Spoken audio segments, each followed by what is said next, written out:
is Tina Gray, and I'm Kia'ani, born for Twabaha. My Chase are not that touching me. My Nalis are Shihin de Bethlehem. And I'm from Kayenta, Arizona. And what else do you want to know? I mean, I could go on. I went to Dine College at some point in my life. I went to a bunch of colleges, actually. But I had an assignment where I had to go 4 generations back in my family.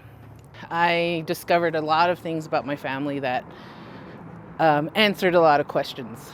When I told you my clan, I found out that I have Muscalero Apache in me because of the long walk. Yeah. My great grand Nolly was raped on the long walk. Yeah. And this is just one story, but I know there's different versions of this story. Yeah. When she was on her way to Bosque Redondo, and they got raided. Of course, you know, the soldiers let them get raided and killed and stuff. And so my grandma was one of those who was raped. And then my grandpa, this is a cute love story. My great Nolly man then rescued her, went and picked her up like right at dusk. And by the time he rescued her, she was 8 months pregnant. Oh, wow. And he hauled her back on the horse, you know, like running away. I always just imagine like those old Westerns, people are shooting at them because she got shot in the shoulder. Oh, wow. And she was forever Asa Kia'ani Issa, where she was like this. So they said she was really tiny and she was kind of bent over because of that injury. Yeah. But that's where my Nolly always used to say that I was his Nolly because I'm Kia'ani, you know. Yeah. But he, I love him like to death. He's gone. All my grandparents are gone, but he was a roadman. He was very special. So when I moved back from Salt Lake, I was raised out there until I was about 8, I think. Yeah. I went straight to sheep camp, which was my Nolly's. And it was a big culture shock for me because I never spoke Navajo. I only knew Navajo in the bad words when my parents would argue. So those are the only words I picked up. But my Nolly man would be so patient with me and talk to me in Navajo and show me and grab my hand and say it in the kindest, nicest ways. And that's how I started to learn and pick it up. And then one day when my mom said, "Hey, you want to go to church? You want to continue to be a Mormon?" And I was like, "No, I want to go to the Peyote Road with my Nolly man and follow him." And so that's what I did. For a couple years, I would be his driver. Well, eventually got to be his driver, but he would take me to these meetings and be a part of his, you know, that's how I got to know my Nolly man. Growing up in Kayenta, going to school in Monument Valley, I was a part of a lot of student government and like leadership roles. Yep. Being that person, I started to do a lot of community service projects. And then I remember my grandma Kat, who was an educator. She was one of the first Navajos to go to BYU and stuff like that. Her and her sister. I remember her sitting me down and say, "What are you gonna do after high school?" And I was like, didn't have a quick enough answer for her. And she's like, Get some rest. "You're too smart to stay here. You're too smart not to go to college." Yeah. And I was like, "Oh, wow, that's cool." Never heard that from my parents. My parents just expected me to graduate high school, get a job, and that's it, you know? So it are wasn't. you the first sorry to interrupt. Are you the first generation to go into higher ed? Yeah. Okay. First generation to go to college. Well, besides those grandmas, Yeah. my grandma Small Canyon, my grandma Sosi, they were teachers at the BIA school for forever, like 30, 40, 50 years. I'm not sure, but so yeah, they inspired me to go, and I said, "You're right, you know, I should go to college." So I went to ASU, and I remember I was trying to go after a psychology degree, thinking, people are going to talk to me and they're going to pay me now. But that didn't happen because later I found out I had to take a class where I had to test drugs on rats, like how the effects of the brain on mammals, you know? Yeah. And I was like, no, I don't want to do that. I think that's just awful because they had tubes in their brains and then you sprinkle it on there. And I was like, no, I can't do that. And so it kind of lost me for a minute there, like, what am I going to do with myself if I'm not going to do this? Yeah. And so life happened. I totally got married. And when I was at ASU, probably about halfway through, he's like, hey, you need to move to Flagstaff and be married or not, and I'm like, oh, okay, I got to try, so I moved to Flagstaff, and I lived there for 5 years, and we had 2 kids. My first baby, unfortunately, didn't make it past 3 months. She had 4 holes in her heart. She passed away. And then my second baby, her name is Hope, was very healthy and everything. 17 now, going to be 18 in 2 months.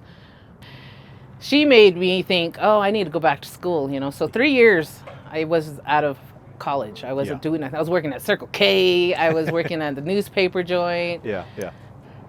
That's why I went back. I went to Coconino Community College for a year, and I started taking night classes because I basically lived at night. I was working at night. So my days off, I took classes.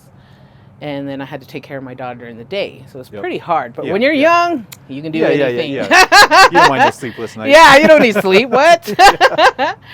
But it was hard. Being a parent, I think is the hardest, most honorable job you can have. Like, you don't know what's going to come at you. You don't know how you're going to do things. You just kind of figure it out. I know now there are books out there to help people. But there's a lot of us who are just lost. Like, we don't know what to do. We only knew what our parents told us to do. That was like the what to expect when expecting. Yeah. Well, actually, I got that book. So did I. But it was just the pregnancy part. It wasn't, okay, this is what you're going to do when they're born. How are you going to teach them? What's the best practice? What they're going to absorb from you. Yeah, right. Should you spank them? Should you not? You know what I mean? Like, is it okay to smoke and drink for them or not? You only know what your parents showed you and taught you. And a lot of what I went through, a lot of domestic violence in my family. Oh, okay. So when I told you about that, going back 4 generations, I know where it came from. Yep. And now I understand it. Yep. I got my first understanding of it, and I don't want it. I don't want my kids to experience that. I don't want them to see that. I don't want them to hear that. I don't want them to feel that, So I'm wondering, since, we now know it's called transgenerational trauma, and it's something that's was never properly diagnosed until probably our generation. Right. So looking back on that, how do you feel about it? Do you feel a little more sympathetic, or do you feel like it's kind of like how you and I are as parents of, were they only working with the tools they had and they're still trying to figure it out as parents? Like, what's your thoughts on that? Oh man, there's so many thoughts on that, but it's a struggle for me. Yeah. Because I have all this education, I get the child development education and all this Western education. Yep. And then I get the experience from my parents. Yep. And some things worked, you know what I mean? Like, look how I turned out kind of deal. But I can't use that and say, well, I got spanked and looked how I turned out. I don't want to do that to my kids. Yep. I don't want them to feel like if they're in trouble, they're going to get like a physical discipline. No way. We just found out we're the same age. Yeah. Well, the thing was, back up to Flagstaff. Yeah. What we did was, I moved out of Flagstaff. I actually was in the middle of a divorce by then. Because and this is my story. I'm sure he has another version. But I think that the death of our first daughter was so hard on him. Yeah. That he drank to cope. Yeah. And I was like, hey, bro, I need to go back to school. Yeah. I need you to snap out and take care of our healthy child. Yep. Living. Yeah. Be a part of life here. Yep. Yeah. You know what I mean? I should have been, I feel like now I should have been a lot stronger and tried to help him. Yeah.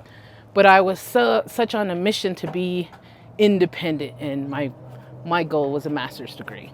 Yes. So I was like, how am I going to do this and take care of this child and take care of this alcoholic and pay the bills and do 2 jobs? You know what I mean? It was just too much for me. It's a lot of stress. So I just let him go. And I moved to Farmington. So that was probably 2006. Okay. So that's how I got to Farmington. I started when we moved to Shiprock. I went back to school at Dine College. Yeah. And I graduated there, got 2 degrees. Eventually, when I moved to Farmington, I just kept working. Yeah. Kept going for my degrees, and I went to New Mexico Highlands University, got my bachelor's. Then I began my master's program, and then I was pregnant. Had another baby. Her name is Darian. Uh-huh. And Darian's, well, I like to call him the donor. He wasn't a good partner, and so I just kind of got rid of him too. No, thanks for your contribution. Yeah, right? Because she's beautiful.